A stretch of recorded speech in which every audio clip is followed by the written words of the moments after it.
Assalamualaikum warahmatullahi wabarakatuh. Selamat pagi, selamat berjumpa pada praktikum hari ini. Pada praktikum hari ini kita akan membahas tentang Microsoft Excel. Nah, sebelumnya teman-teman pastinya sudah sangat familiar dengan adanya Microsoft Excel. Microsoft Excel sudah menemani kita sehari-hari, baik untuk perhitungan data ataupun untuk pengerjaan statistik lainnya. Nah, pada kesempatan kali ini saya akan berbagi untuk memperdalam lagi dan mengingat-ingat fungsi-fungsi yang ada di Microsoft Excel.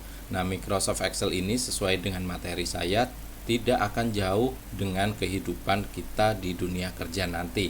Banyak sekali dalam kehidupan sehari-hari atau di dunia pekerjaan kita nanti kita akan membutuhkan Microsoft Excel ini untuk mengolah data apa aja. Banyak diantaranya data pasien, data keuangan, ataupun data-data yang lainnya. Kalaupun ada yang bertanya, kan bisa dilakukan secara manual, dicatat aja, ya. Tetapi untuk dokumentasi yang lebih gampang untuk kita tracing, kita memerlukan aplikasi dasar yaitu Microsoft Excel. Oke, dalam Microsoft Excel ini kita sebelumnya harus mengenal beberapa menu yang ada, sama dengan Microsoft Word kemarin. Di antaranya ada menu file, di situ ada home, ada beberapa file yang telah kita buka sebelumnya, kemudian ada new untuk menciptakan file baru, kemudian ada open untuk membuka file yang sudah tersimpan dalam komputer kita, kemudian ada info yang seputar yang kita perlukan untuk misalnya untuk mengunci, kemudian ada save untuk menyimpan, kemudian save as itu menyimpan dalam bentuk lain, kemudian ada print untuk mencetak, kemudian share untuk membagikan, dan export untuk mentransfer atau mencetak dalam bentuk lain, misalnya dalam PDF. Kemudian ada publish. Publish ini digunakan untuk kita men-save di cloud. Kemudian di bawah sini digunakan untuk setting yang ada di Microsoft Excel kita. Kemudian di sebelah menu file itu ada menu home, kita bisa copy, memanfaatkan menu copy, kemudian menu cut, kemudian menu paste, kemudian ada format pointer. Semua itu dirangkum dalam clipboard. Kemudian ada font, pengaturan untuk hurufnya, kita bisa pilih jenis hurufnya apa, kemudian besarnya berapa, apakah kita juga bisa membesarkan satu level melalui increase font size, kemudian mengecilkan satu level melalui decrease.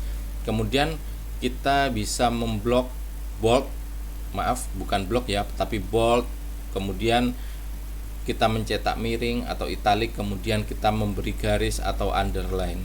Nah, bedanya dengan Microsoft Microsoft Word kemarin adalah di Microsoft Excel ini jarang sekali tombol shortcutnya, ya. Mungkin bisa diatur, tetapi ketika saya menjumpai tidak langsung dengan Microsoft Word, tetapi hanya beberapa aja, misalnya bold, italic, begitu aja. Tapi kalau kita masuk ke alignment di sini untuk pengaturan apakah kita taruh di tengah atau rata kanan, rata kiri seperti itu agak susah. Kemudian pada menu font itu ada pengaturan color untuk si tabelnya, kemudian untuk color si hurufnya. Di sebelahnya ada alignment, di situ kita bisa mengatur tulisan atau huruf yang ada di dalam kolom sesuai dengan keperluan kita. Misalnya apakah kita taruh di atas, di tengah kolom, kemudian di sisi bawah kolom. Kemudian hurufnya bisa kita miringkan, apakah miring ke kanan atas, seperti itu. Ini langsung ya. Kemudian bisa rata kiri, kemudian rata tengah, kemudian rata kanan. Kemudian ketika kita mau seperti ada paragraf atau dia kemenjorokannya, kita atur dengan decrease indent. Kemudian ketika huruf itu, ketika kita masukkan dalam kolom dia akan memanjang ke sebelah kanan. Kita ingin dia sesuai dengan kolom kita, lebar kolom kita, maka kita menggunakan wrap tag ini. Kemudian ada merge center untuk menggabungkan dua kolom menjadi satu, dan format tulisannya berada di center. Kemudian ada pengaturan number untuk persen, mata uang, dan yang lain sebagainya. Kemudian ada style untuk ini ya, gaya hurufnya. Kemudian kita bisa memasukkan sel, mendelete sel, kemudian memformat, dan ada menu editing untuk memasukkan rumus, misalnya auto sum. Kemudian kita mau filling berapa kayak gitu, kita clear format, kemudian kita urutkan, dan yang lain sebagainya. Kemudian ada menu insert untuk menambahkan, kita bisa menambahkan tabel, kemudian menambahkan gambar, bentuk. Kemudian ada gambar cerdas, kemudian bisa memasukkan library yang lain, add-in untuk gambar ya, gambar atau grafik. Kemudian ada menu untuk grafik, kita bisa bentuk grafik kalau untuk penelitian biasanya, atau untuk menyajikan data dalam bentuk gambar yang lebih bermakna. Kemudian ada 3D mapping, kemudian ada kita bisa sprinkling, bisa memasukkan garis, kolom, kemudian ada filter. Ini jarang saya gunakan. Kemudian kita bisa memasukkan link, mau dikemanakan si tabel ini, misalnya kita buat link ke akun kita, akun YouTube, akun apa seperti itu, atau akun jual beli online misalnya. Kemudian ada teks untuk text box, header and footer, pengaturan teks ya. Kemudian ada memasukkan simbol-simbol. Di menu selanjutnya ini ada kita mengatur halaman. Ada di sini ada temanya seperti apa, pakai warna apa, huruf apa, efeknya seperti apa. Kemudian ada pengaturan halamannya, marginnya, orientasinya, dia landscape atau apa, portrait, size-nya, kita memakai A4, legal atau letter. Kemudian ada print area, ada brick, kita mengatur jaraknya. Kemudian kita bisa memberikan background. Kemudian ketika kita mau mencetak itu ada skala. Nah, ketika kita mencetaknya biasanya kebesaran, kekecilan, kita mengatur skalanya di sini. Di sini ya. Kemudian yang lain pengaturan untuk si halaman. Kemudian ada formula di sini. Kita bisa memasukkan fungsi-fungsi untuk finansial, logikal. Nah, di sini ada fungsi-fungsi yang bisa kita akses. Misalnya saya mau memberikan nama ini huruf besar semua, tinggal teks, kemudian kita upper text. Oh, ternyata kita harus memasukkan yang di sini. Jadi teks upper ini.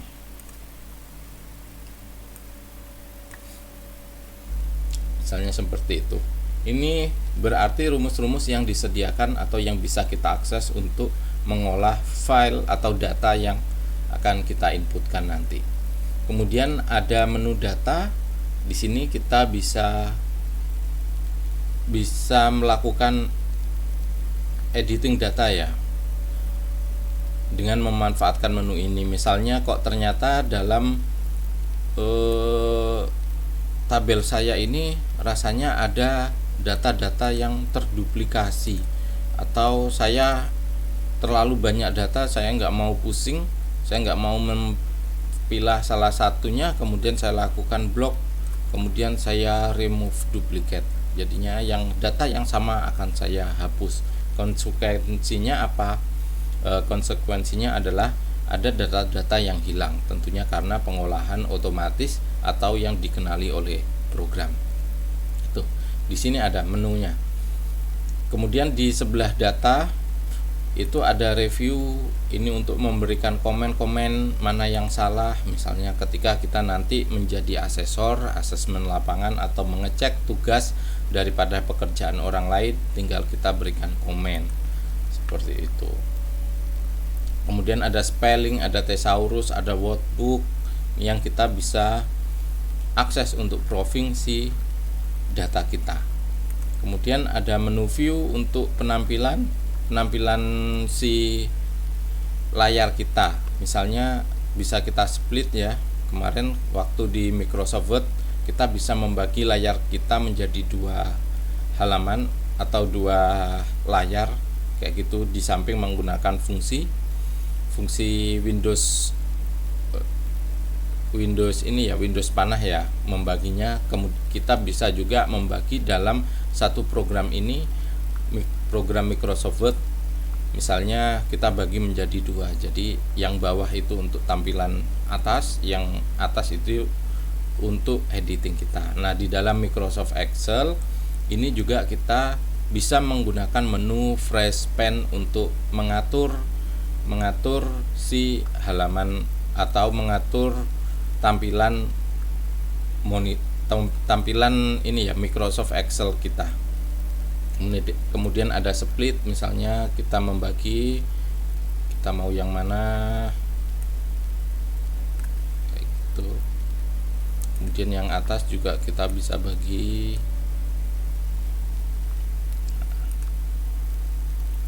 seperti itu. Nah, kemudian kita akan berlanjut ke data, pengolahan data. Sebenarnya pengolahan data ini kita tujukan untuk mengingat atau nanti untuk memfasilitasi teman-teman agar teman-teman mudah untuk mengolah data penelitian ataupun data-data sederhana. Kalau data penelitian biasanya menggunakan SPSS ya. Tetapi sebelum kita lanjut ke data penelitian sana menggunakan SPSS secara expert, kita juga harus menguasai Microsoft Excel ini. Sebenarnya Microsoft Excel itu punya sertifikat ya. Jadi Microsoft itu menerbitkan sertifikat untuk orang yang ahli di bidang ini. Tetapi karena jurusan teman-teman di bidang kesehatan, di bidang teknologi laboratorium medis, maka kita hanya memupuk atau memberikan pengantar, memperdalam agar bisa maksimal dalam mengerjakan. Nah, di dalam bahan latihan Microsoft Excel yang sudah teman-teman lihat itu terdapat contoh perhitungan untuk tugas. Nah, tugas-tugas ini adalah contoh perhitungan tugas ketika teman-teman nanti telah mengikuti mata perkuliahan ini. Seperti ini contohnya. Kemudian di kolom D itu saya memasukkan nilai daripada tugas, misalnya 80. Kemudian di kolom E itu tugas kedua, kemudian kolom F tugas ketiga dan selanjutnya. Kemudian ketika saya ingin memasukkan atau merata-ratakan, biasanya kita bisa menggunakan rumus ini ya. Tugas 1 ditambah tugas 2 tambah tugas 4 ditambah tugas 3 kayak gitu. Dibagi 4 misalnya seperti itu. Tetapi di dalam Microsoft Excel ini kita juga bisa langsung menggunakan rumus. Ya, kalau yang sudah biasa itu biasanya menggunakan average. Average berapa? Average-nya ini. Average kita blok ya. Kemudian kita enter. Dia akan muncul di sini. Dia akan muncul rata-ratanya adalah 75. Kemudian harap diketahui dalam dalam Microsoft Excel ini ada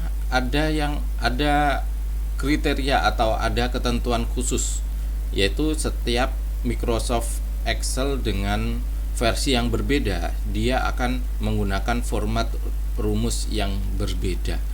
Misalnya adalah di sini saya menggunakan average. Nanti ketika teman-teman masuk ke yang lain, ke rumus-rumus yang lain, nanti akan kelihatan. Nanti mohon diingat. Kita ke average dulu. Habis setelah itu, ketika kita hendak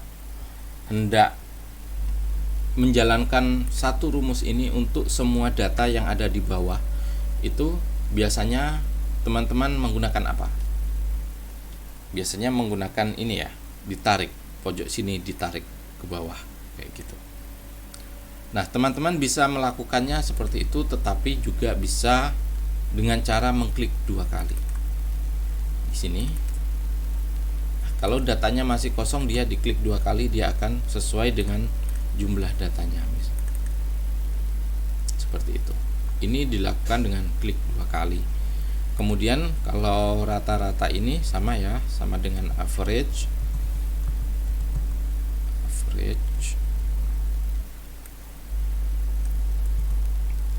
Kemudian kita klik di pojok sini 2 kali. Kemudian sama di sini average.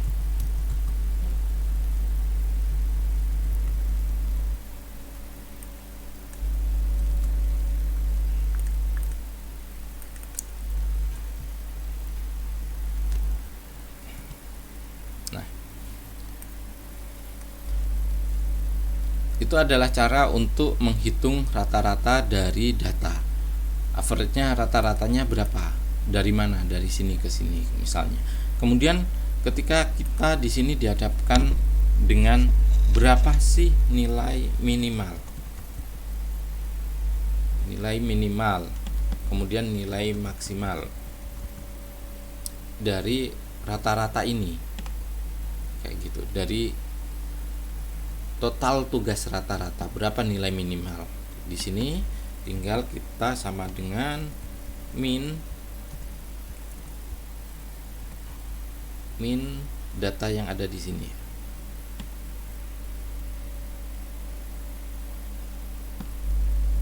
Kita enter. Kemudian kalau maksimal kita sama dengan max data yang kita masukkan sini. Gitu. Jadi berapa sih nilai minimal dan nilai maksimalnya? Kalau nilai ininya tengahnya pakai median ya. Median nilai tengahnya berapa sih?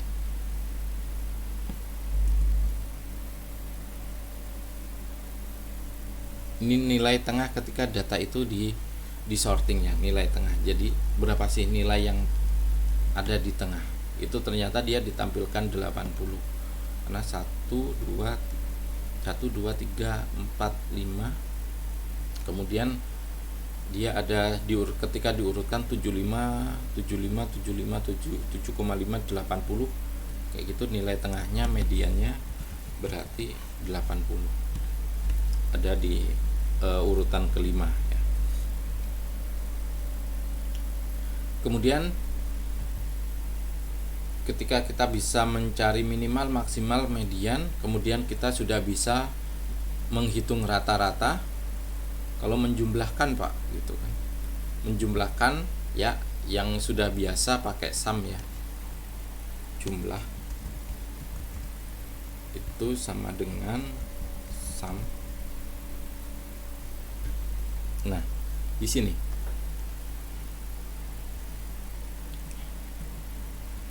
ini adalah sum kolom nomor berapa aja kayak gitu. Kita bisa mengklik ya pakai kontrol atau alto, nanti diklik per kolomnya, atau kita mau blok langsung.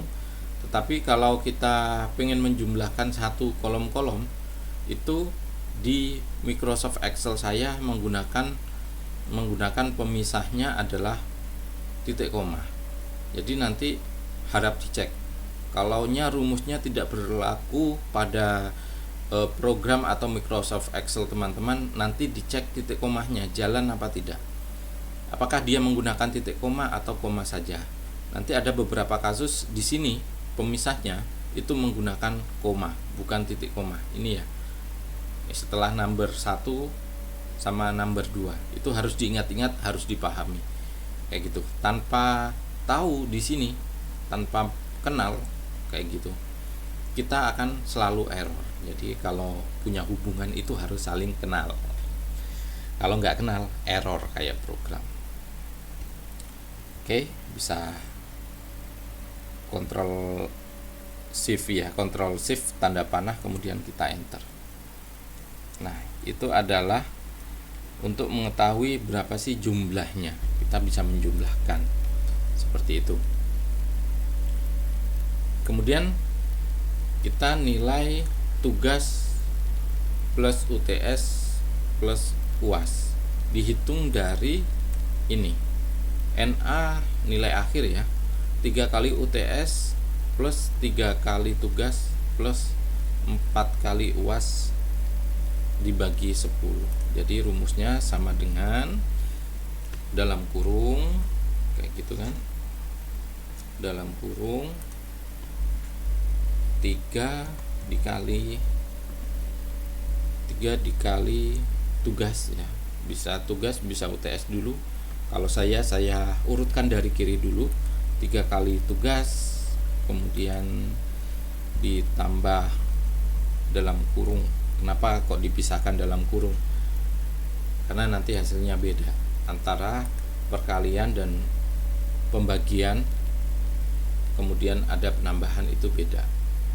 3 kali UTS ditambah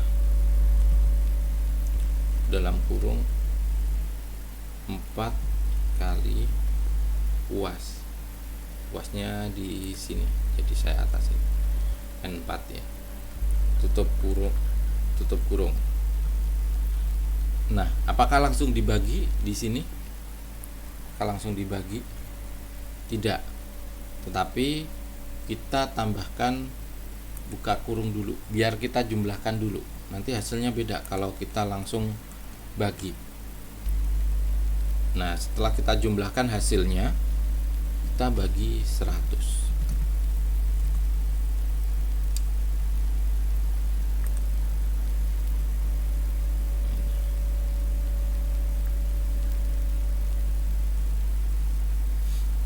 Jadi 4 kali 4, 3 kali ditambah 4 kali ini, kita bagikan 100. Saya lihat dulu format selnya benar ya, bagi 100 apa 10 sih? Bagi 10, mohon maaf, bagi 10 ya, karena 70 bagi 10. Nah, ini hasilnya. Jadi kita langsung mendapatkan nilai daripada tugas akhir. Kemudian kita berlanjut ke keterangan yang ada di sini. Di keterangan itu kita bisa menuliskan A jika nilainya 80 sampai dengan 100, kemudian B plus ketika 75 sampai 79,9, kemudian B ketika dia nilainya 70 sampai 74,59. Nah, kita bisa menggunakan if ya. Sama dengan if seperti itu, if buka kurung. Di sini dikasih tahu bahwa ketika kita menggunakan logical test if, di sini ada logiknya apa, kemudian nilainya berapa yang benar, nilai kebenarannya berapa, kemudian nilai yang else-nya itu nilai kalau nggak benar itu apa. Misalnya if 04 atau tabel pada kolom O4, bukan 04 ya, O4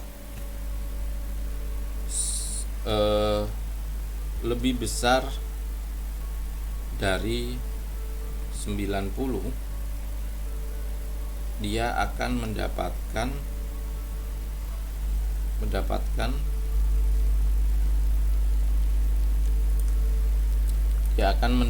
nilai A. Kemudian else-nya dia akan mendapatkan nilai E misalnya. Ketentuannya di sini lebih besar dari 80. Maaf. Ini bukan 90 tetapi 80. Kalaunya dia lebih besar daripada 80, dia akan dapat nilai A. Kalau enggak, dia akan mendapat nilai E. Kayak gitu. Harap diingat lagi. Saya menggunakan pemisah titik koma di sini karena di Microsoft Excel saya memberikan rekomendasi pemisahnya adalah titik koma. Tetapi kalau di Microsoft Excel teman-teman memakai koma, rekomendasinya di sini silahkan menggunakan koma, jangan titik koma. Kemudian kita enter. Dia nilainya E. Karena apa? Karena tidak lebih besar dari 80. Jadi ketika dia lebih besar dari 80, saya menuliskan bahwa dia harus dikasih nilai, kalau lebih besar dari 80 nilainya A, kalau tidak lebih besar nilainya E. Nah, untuk mengakomodir agar dia bisa sesuai dengan rumus ini, atau jika lebih besar daripada 75 dia akan dapat B+, maka kita copy ya. Kita copy sampai sini, sampai depan sama dengan, kita copy, kemudian kita gantikan di E-nya. If lebih besar daripada 75, dia akan mendapat B+. Kayak gini. Kemudian kita enter. Karena masih E, karena dia 75, seharusnya dia lebih besar daripada 70 baru dapat B. Oke, kita copy pastekan lagi di sini. Dia lebih besar daripada 70 dapat B. Lebih besar sama dengannya. Saya kasih lebih besar dari sama dengan. Karena kalaunya lebih besar 70, dia 70 akan dapat nilai di bawah B. Nah, baru dia dapat B. Kita belum mengkompletin. Kita harus mengkompletin yang ada di tabel sini. Misalnya adalah kalaunya C plus lebih besar sama dengan 65, C lebih besar daripada 60, D plus 55, seperti itu. Kita komplitkan dulu dengan cara paste yang tadi. Kita paste lagi, lebih besar daripada 65, dia C plus, kemudian kita pastekan lagi di sini.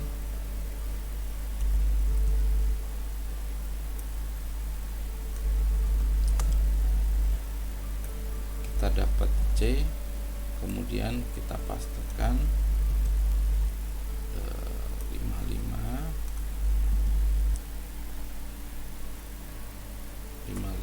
D plus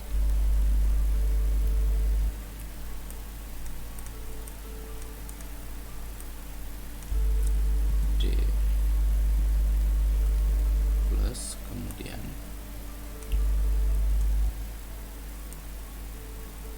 50 di sini D, selebihnya E. Oke, kita enter. Ini adalah hasilnya, hasil daripada rumus yang sudah kita masukkan. Sepanjang ini Pak, kayak gitu. Jadi ya memang panjang kayak gitu.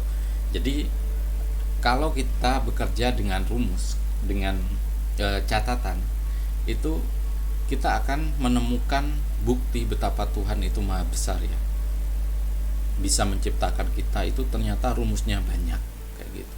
Untuk menghasilkan nilai A, B, C itu rumusnya panjang.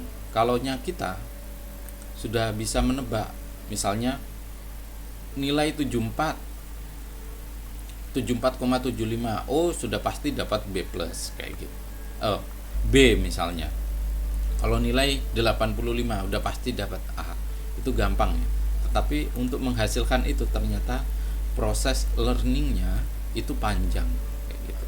Nah, setelah sudah kita klik di sini. Klik 2 kali sehingga kita dapat hasilnya. Ada yang dapat A, ada yang B, ada yang C plus, ada yang C, B, D plus. Seperti itu sesuai dengan rumus yang kita gunakan atau kita tentukan di sini. Itu. Selanjutnya kita akan praktek di sheet kedua dan sheet ketiga. Sheet kedua dan sheet ketiga ya. Nah, di sheet kedua itu kita punya template. Template ini nanti bisa teman-teman rubah. Misalnya teman-teman ingin membuat kartu pasien ataupun sertifikat. Kalau sertifikat nanti akan saya praktekkan sendiri ya, dari Microsoft Word dilingkan ke Microsoft Excel. Kemudian kalau kita punya format pengeluaran seperti ini, pengeluaran real, di sini kita akan memasukkan nama, NIP, golongan, instansi seperti itu.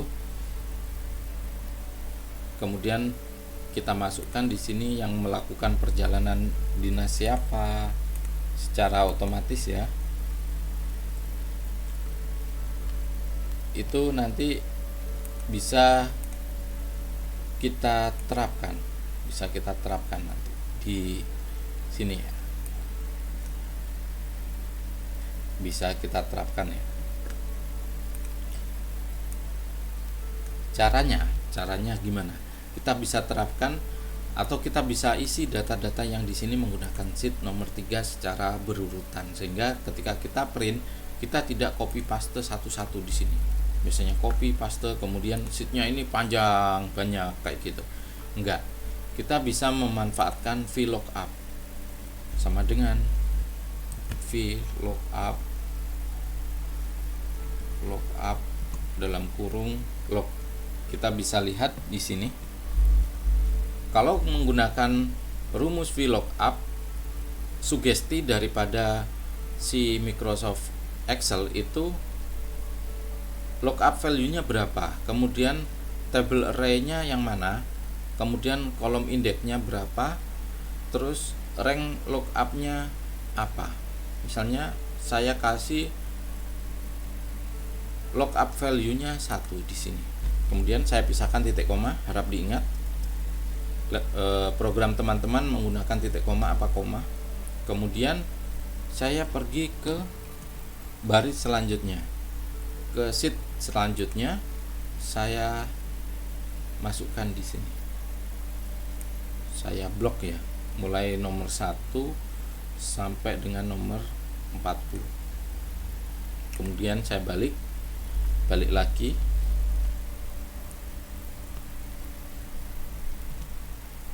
Kemudian kolom indeksnya, kolom indeks 1. Kemudian saya rank lookup-nya true apa false. Sama saya kasih true. Saya enter.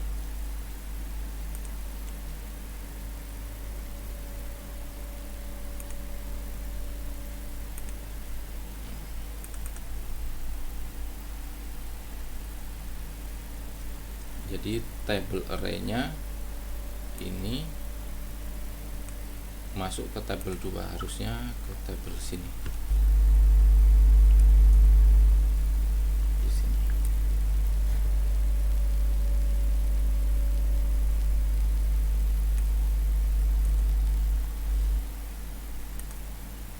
Nah,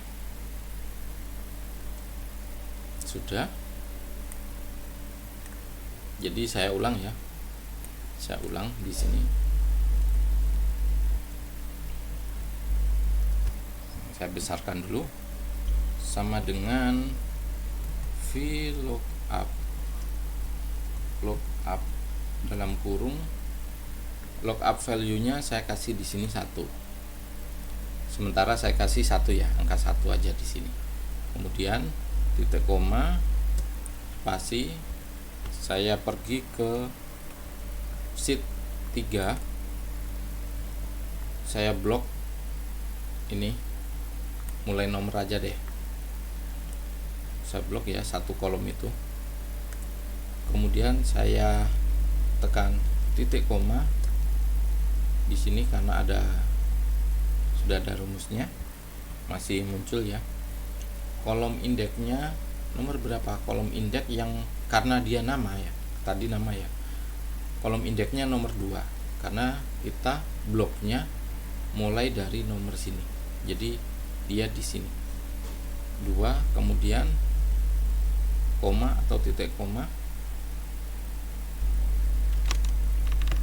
Nah, kemudian pakai true. Kita enter. Sehingga nama nomor 1 adalah Satiman misalnya. Nah, ini bisa kita ini kan, bisa kita copy. Nanti ketika kita rubah angkanya di sini, dia berubah. 3 berubah. Kayak gitu.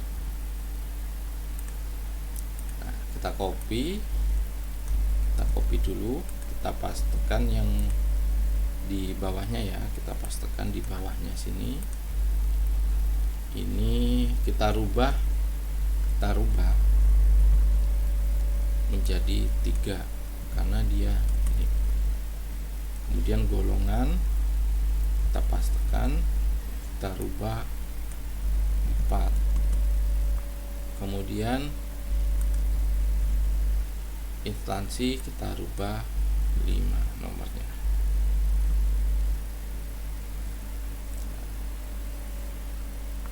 Di sini ada namanya, nama itu nomor 2, kemudian NIP-nya nomor 3 ya. Kita rubah angkanya 3. Misalnya adalah seperti ini. Misalnya kita rubah di sini angkanya 2. Ya. Dia berubah Sarani dari SDN Negeri Barambai. Kemudian 3 Hidayatul Rahman dari SD Negeri Lok Rawa misalnya. Nah, kan itu ada angkanya Pak. Gimana kalau kita print?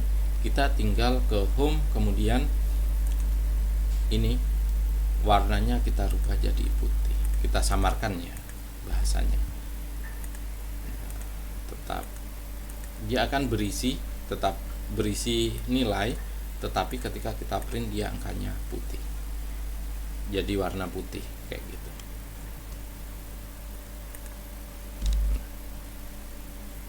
Itu aja praktikum dari bahan latihan Excel kita hari ini. Selamat dipraktekkan.